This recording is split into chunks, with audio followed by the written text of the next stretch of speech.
Replacing the battery on this key fob is pretty straightforward. The first step is to remove the valet key by sliding this little tab or this little release over, and that pops the valet key up so that you can grab it.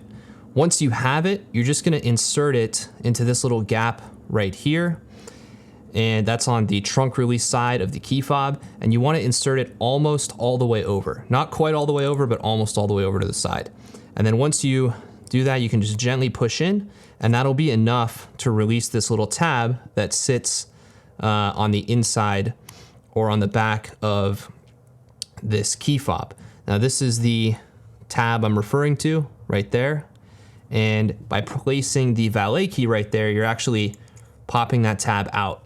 So the valet key goes in, pops that tab out. Just be careful and don't press too hard because the electronics, the internal electronics of the key do sit pretty close to here, so you don't want to go crazy and jam the key super hard in there, just enough to where you're going to release that plastic tab. Now, there's two different batteries that I've seen in this key fob. There's the CR2025 and the CR2023. The CR2023 is a bit thicker, so it's harder to remove from this compartment.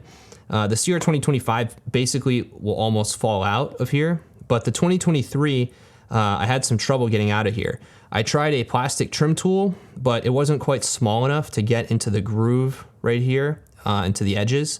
So I ended up resorting to a very small, very thin flathead screwdriver.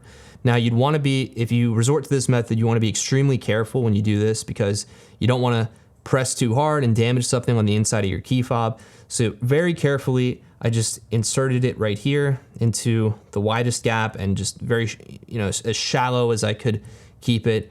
And I just sort of popped it out like that. Now this is the 2025, so it came out a lot easier. The 2023 was a little harder to get it out of here, but I still managed to do it without damaging anything. So there's the inside of the battery compartment. You can then install your new battery like so, and then you can reinstall the rear cover, starting at the top first, and then just making sure everything pops into place. Then you can take your valet key, reinsert it, and you're done. Thank you for watching. I hope this helped.